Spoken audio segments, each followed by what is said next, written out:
Assalamualaikum warahmatullahi wabarakatuh. Selamat pagi, selamat siang, selamat sore, dan selamat malam bagi rekan-rekan mahasiswa yang melihat video ini di waktu yang berbeda. Apa kabar semuanya? Semoga sehat selalu, dilindungi Allah Subhanahu wa taala, diberikan rezeki yang melimpah dan berkah ya. Amin ya rabbal alamin. Di sesi pertemuan yang kedua ini, di mata kuliah e-commerce, kita akan membahas mengenai jenis dan tipe e-commerce ya. Nah, di sini ada yang namanya framework e-commerce. Apa sih framework itu? Framework itu adalah kerangka kerja ya. Kerangka kerja e-commerce terkait dengan kerangka perangkat lunak untuk aplikasi e-commerce. Kerangka kerja atau framework ini menawarkan lingkungan untuk membangun aplikasi e-commerce dengan cepat. Kerangka e-commerce cukup fleksibel untuk menyesuaikannya dengan kebutuhan yang spesifik. Hasilnya, framework e-commerce tersebut dapat membangun hampir semua jenis toko online dan aplikasi terkait e-commerce. Kemudian di gambar ini adalah framework e-commerce ya. Salah satu bangunan atau gedung yang besar yang di dalamnya terdapat beberapa faktor ya. Misalkan ada people ya. People di sini adalah si penjual dan pembeli. Kemudian bagaimana melakukan manajemennya seperti apa. Kemudian ada public policy. Di dalamnya terdapat pajak, legalitas, regulasi antara perusahaan dengan pemerintah seperti apa. Kemudian ada standar tekniknya seperti apa. Ya. Kemudian ada marketing and advertisement. Di sana ada market research. Market research itu misalkan bulan ini kira-kira sedang trending banyak yang dibeli produk apa nih, misalkan seperti itu. Misalkan bulan ini sedang trending pembelian produk untuk sepeda misalkan ya, karena sedang PPKM misalkan, atau banyaknya permintaan dari para penjual para pembeli sehingga si para penjual ini menjual berbagai produk sesuai dengan market research tersebut. Kemudian ada promosi, memasarkan produk-produk dan jasa melalui periklanan, bisa melalui iklan sosial media, Facebook Ad, Instagram Ad, atau melalui Google Ads. Kalau Google Ads itu lebih ke search engine marketing ya. Kemudian web kontennya juga harus terupdate, misalkan bisa berupa video atau foto produk. Kemudian ada support service. Support service ini berkaitan dengan logistik ya, logistik kurir. Bagaimana produk ini dikirimkan ke si pembeli. Kemudian cara pembayarannya, payment. Cara pembayarannya apakah menggunakan m-banking, internet banking, kartu kredit, atau menggunakan cara-cara pembayaran yang sekarang sedang trending, bisa pakai GoPay, Oppo, Dana, ShopeePay, dan lain sebagainya. Kemudian ada business partnership, adanya afiliasi program, kerjasama program. Ya. Nah, kita bahas lebih lanjut. Di framework e-commerce itu yang pertama tadi ada people, jadi antara adanya penjual, pembeli, dan perantara. Kemudian ada spesialis sistem informasi dan staff lain, dan pihak-pihak lain yang termasuk dalam area pendukung utama. Kemudian ada public policy ya, peraturan legal maupun regulasi lainnya seperti perlindungan privasi dan kewajiban yang ditentukan oleh pemerintah, termasuk hal-hal sehubungan dengan standar teknis yang ditetapkan pemerintah sebagai pembuat peraturan ya. Misalkan adanya pajak seperti itu. Kemudian ada marketing and advertising. Seperti bisnis lainnya, e-commerce juga membutuhkan marketing dan advertising, khususnya pada transaksi online B2C, di mana pembeli dan penjual itu tidak saling kenal, tapi mereka bisa berhubungan langsung dengan adanya proses jual beli ya. Contohnya misalkan ada market research, promosi, dan isi web kontennya seperti apa.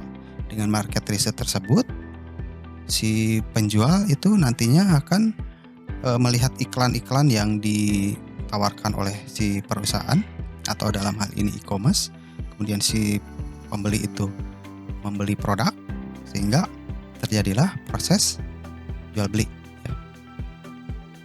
Kemudian ada support service. Banyaknya service yang dibutuhkan dalam e-commerce, mulai dari kejelasan isi web, mulai dari foto produk, kemudian ada deskripsi produk, cara penggunaan produknya seperti apa, kemudian pada saat produk itu tidak bisa digunakan, apakah ada layanan atau konsultasi online atau komplain dan lain sebagainya. Pembayaran, ya, adanya pembayaran, teknik alternatif juga. Alternatif pembayarnya apakah pakai GoPay, apakah pakai OVO, Dana dan lain sebagainya, selain menggunakan internet banking atau m-banking atau kartu kredit. Kemudian ada business partnership. Di sini adanya penggabungan usaha atau pertukaran dan kerjasama bisnis. Itu merupakan hal yang biasa di dalam bisnis e-commerce. Nah, user pada e-commerce itu ada beberapa ya. Yang pertama ada merchant, kedua ada provider, ada fasilitator, kemudian ada bank, dan customer itu sendiri. Nah, merchant adalah perusahaan yang menyediakan e-commerce sebagai media komunikasi dan informasi bisnisnya. Misalkan di sini ada Indomaret, ada Tokopedia, ya seperti itu. Jadi si merchant ini adalah merupakan media atau tempat untuk menjual produk-produk atau barang yang dijual secara online atau offline. Kemudian ada provider, merupakan perusahaan yang menyediakan server dan alamat untuk menempatkan e-commerce dan mengatur hubungan antara merchant dan consumer. Di sini contohnya misalkan ada Telkom Speedy, ada Indosat. Tapi bukan itu saja ya. Yang namanya e-commerce itu bukan hanya jaringan internet saja, tapi ada pengelola hosting ya. Misalkan ada Niaga Hoster, ada ID Web Host, ada Rumah Web seperti itu. Itu mereka menjual domain. Misalkan ada jualbeli.com misalkan ya. Kemudian menyediakan hosting sebagai penyimpanan dari file website. Ya. Kemudian ada fasilitator, adalah perusahaan yang menyediakan fasilitas jaringan e-commerce.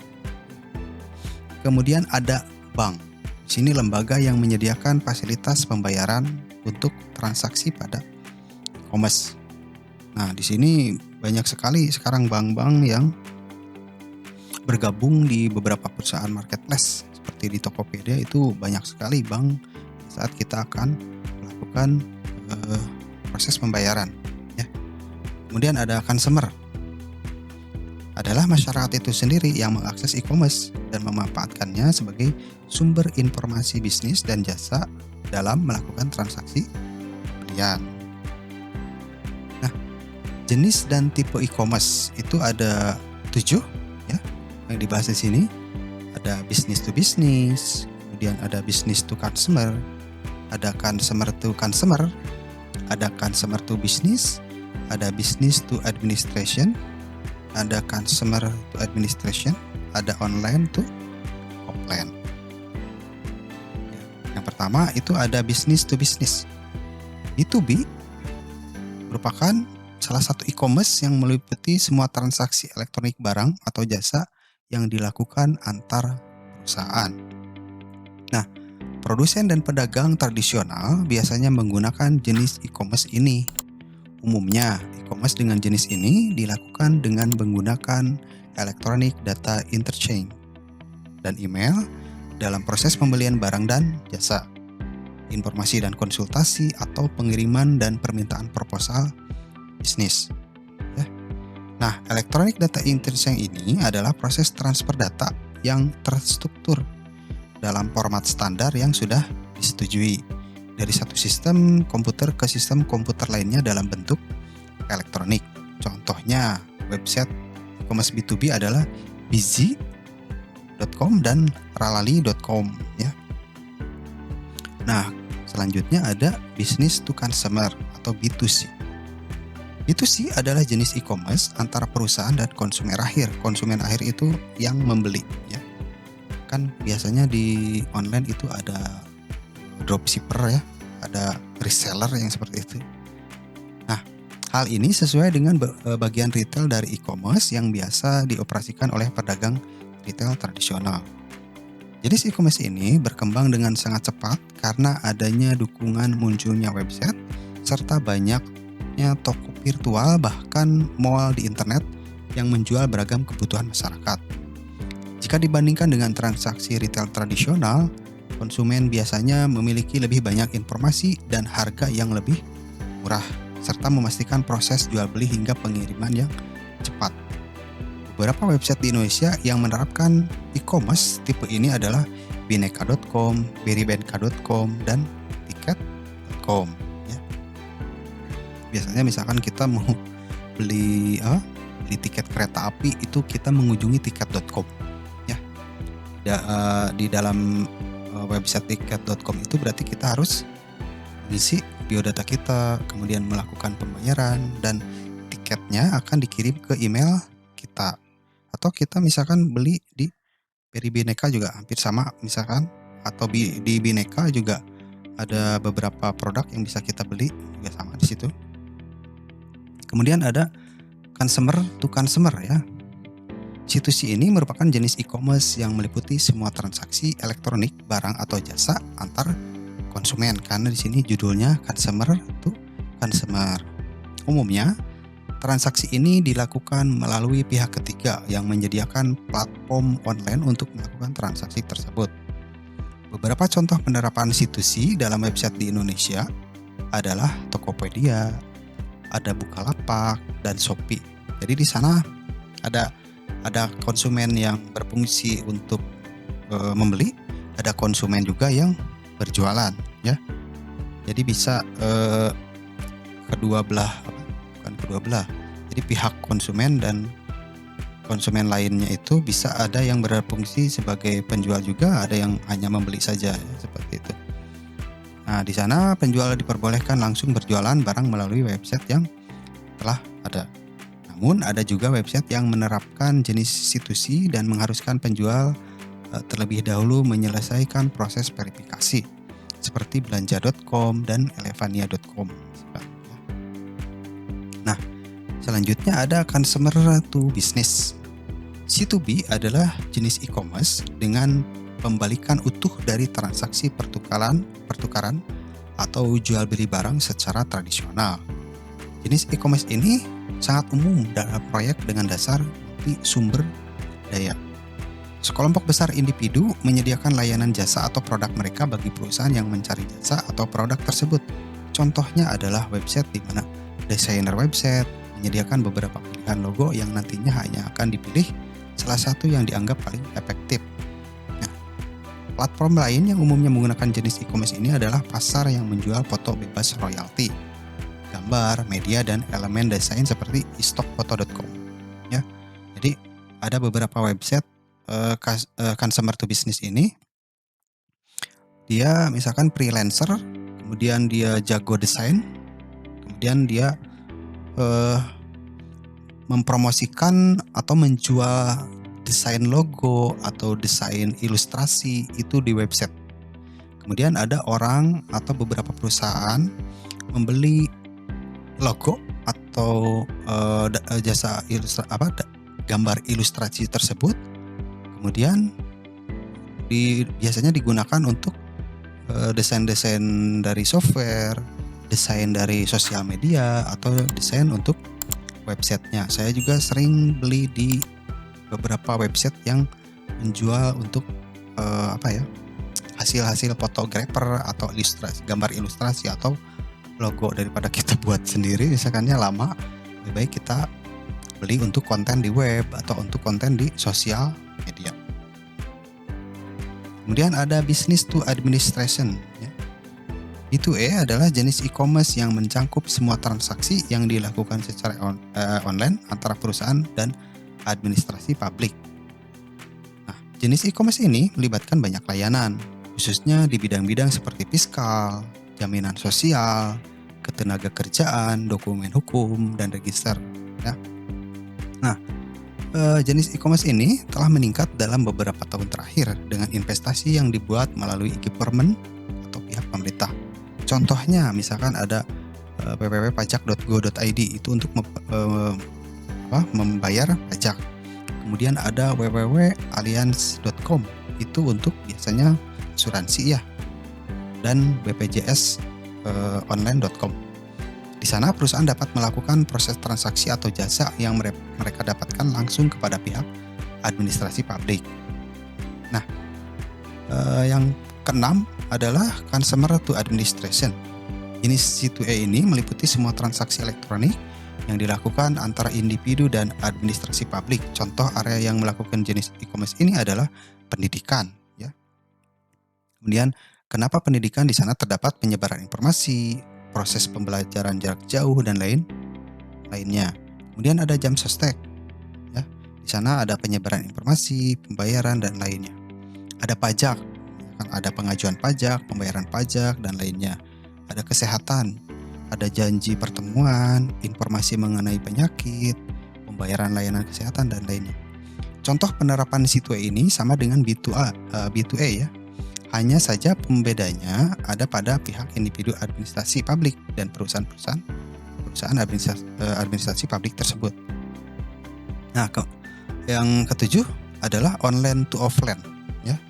Adalah jenis e-commerce yang menarik pelanggan dari saluran online untuk toko fisik.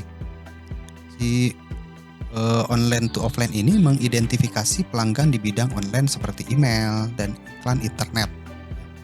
Kemudian menggunakan berbagai alat dan pendekatan untuk menarik pelanggan agar meninggalkan lingkup online. Walaupun sudah banyak kegiatan retail tradisional dapat digantikan oleh e-commerce, ada unsur dalam pembelajaran fisik yang direplikasi secara digital. Namun ada potensi integrasi antara e-commerce dan belanja retail fisik yang merupakan inti dari jenis online to offline ini, O2O ini ya. Beberapa website di Indonesia yang menerapkan jenis online to offline ini adalah kudo.com, ada mataharimau.com ya, seperti itu. Nah, kemudian ada web e-commerce statis dan dinamis. Web statis berisi serangkaian file yang saling berhubungan dengan tampilan sederhana yang mana antar muka atau interface-nya jarang diubah sifatnya. Ya, jarang diubah. Jadi terus sifatnya apa saja sih? Pemberian informasi atau pemberitahuan biasa, kemudian tidak adanya interaktif dan tidak didukung oleh basis data. Biasanya di sini ada web yang berbasis HTML, misalkan seperti itu, hanya sekedar informasi biasa saja. Menawarkan produk jasa pada saat diklik ternyata langsung ke WA, misalkan, ternyata langsung ke telepon dan tidak bisa menyimpan basis data. Kemudian ada web dinamis. Web dinamis berisi informasi yang selalu baru karena di sana dilakukan update informasi dan terkini, di mana tampilannya penuh dengan animasi dalam bentuk sebagai berikut. Misalkan ada animasinya berbentuk katalog ya, katalog produk, adanya interaktif dan didukung oleh basis data, bisa menyimpan data klien dan lain sebagainya. Email juga ya, nomor telepon dan lain sebagainya. Nah, selanjutnya ada istilah e-commerce ya. Ada yang namanya e-commerce service provider. Adalah penyedia layanan e-commerce yang menyediakan solusi e-commerce. Biasanya perusahaan tersebut menyediakan fasilitas pendukung mulai dari konsultan, merancang halaman web, sampai detail program yang akan dipasang pelanggan, dan bisa juga menyewakan ruang e-commerce saja. Misalkan saya juga di sini bisa dianggap sebagai e-commerce service provider ya, karena saya juga selain saya ngajar, saya bikin website untuk UMKM, saya juga mengiklankan online untuk produk atau jasa UMKM tersebut, baik itu di Google Ads, di Instagram Ads atau di Facebook Ads ya. Nah, selanjutnya ada electronic cash, pembayaran dengan mengetikkan sebuah nomor yang unik yang diisukan oleh sebuah bank, ya, di mana nomor tersebut merepresentasikan sejumlah nilai tukar. Biasanya pada saat kita melakukan pembelian produk di salah satu marketplace, misalkan, kemudian di tahap akhir ada nilai uang yang harus kita bayar. Kemudian kita sudah transfer, barulah ada proses konfirmasi bahwasanya pembayaran sudah dilakukan. Kemudian ada electronic check, ya, pembayaran dalam berbentuk cek, nilai dan nomor ceknya diketik oleh customer dan tanda tangannya ditulis dengan sandi rahasia, kemudian dikirim secara elektronik kepada penjual. Kemudian ada electronic wallet, pembayaran dengan menggunakan kartu kredit yang mana sebelumnya nomornya disimpan pada hard disk pelanggan dalam bentuk encrypt, ya. Kemudian ada phone cash, jenis transaksi dengan memberi perintah melalui phone banking untuk mentransferkan sejumlah uang dari rekening pembeli ke dalam rekening penjual, ya. Kemudian ada telepon billing system, transaksi melalui telepon yang mana mengizinkan customer untuk membeli barang dengan pembayaran akan disertakan ke rekening telepon. Kemudian ada microtransaction, nomor rekening khusus pebisnis yang dapat pemberlakuan transfer sejumlah nilai uang dari transaksi yang menggunakan credit card secara online. Nah, cara membangun e-commerce selanjutnya. Ada di sini poinnya, yang pertama adalah pelanggan. Menggunakan media sosial memungkinkan Anda untuk meningkatkan basis pelanggan. Jadi, pada saat kita berjualan online, kalau kita belum mempunyai sosial media, silakan membuat sosial media dulu, ya. Akun-akun di sosial media, misalkan ada Instagram, ada Facebook, ada TikTok misalkan sekarang, ya. Ada lagi Twitter. Mengapa? Karena kita dengan adanya sosial media yang kita punya, berarti kita sudah bisa memberikan informasi kepada pelanggan, ya, memberikan ketertarikan kepada pelanggan agar pelanggan tersebut melakukan pembelian produk kita. Dengan menciptakan kehadiran online, kampanye pemasaran dapat menjangkau populasi orang-orang yang tidak pernah bisa dicapai melalui iklan lokal. Jadi dengan adanya e-commerce ini, kita bisa menerapkan iklan iklan di sosial media atau di SEM, di search engine marketing, ya, seperti di Google. Itu berarti kita tidak hanya menjangkau orang-orang di sekitar kita saja, tapi bisa menjangkau ke luar provinsi atau misalkan bisa ke luar negeri juga, ya.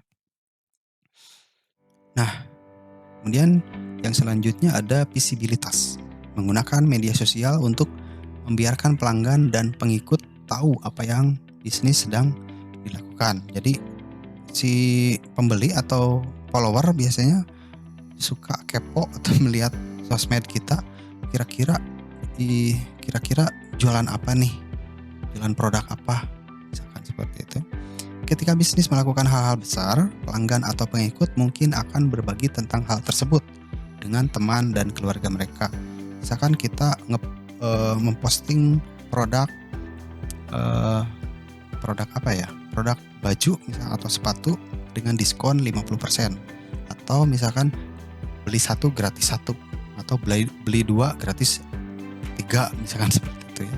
Biasanya orang-orang yang terhubung ke media sosial kita, seperti halnya teman atau keluarga, bisa kita informasikan, ya.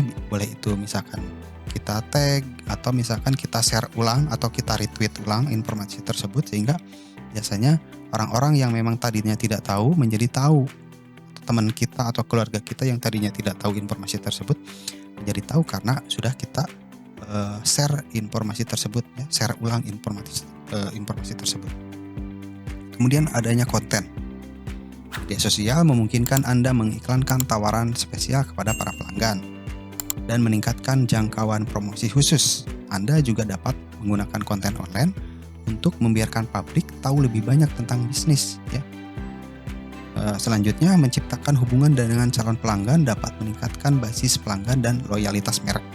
Dengan menambahkan konten baru secara konsisten di media sosial akan menarik lebih banyak pengunjung ke situs. Jadi biasanya orang-orang yang mempunyai usaha di marketplace atau misalkan startup itu biasanya lebih bagus setiap hari secara konsisten memposting produk atau informasi ya.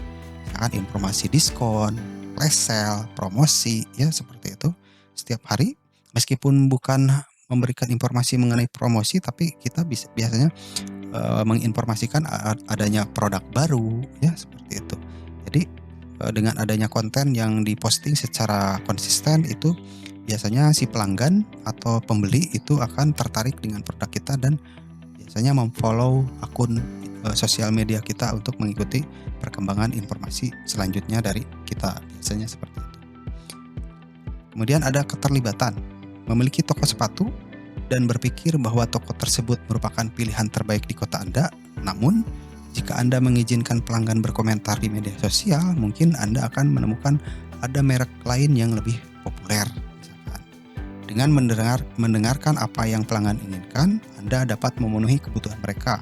Jika Anda mengetahui apa yang pelanggan inginkan, segera penuhi keinginan tersebut. Misalkan kita memiliki toko sepatu ya, kemudian kita memposting produk sepatu tersebut di media sosial, di website. Kemudian ada beberapa pelanggan kita yang berkomentar, misalkan coba dong adakan produk sepatu merek Adidas misalkan, atau coba dong ada flash sale untuk minggu ini atau bulan ini dan lain sebagainya. Jadi antara si pelanggan dengan si pihak toko online itu ada keterlibatan komunikasi melalui kolom komentar ya, membalas komentar, kemudian si pembeli itu berkomentar di kolom komentar, menanyakan satu produk atau misalkan adanya keluhan, mau komplain dan lain sebagainya. Kita biasanya memfollow up si pelanggan tersebut agar terjadi di sana keterlibatan antara pembeli dan penjual.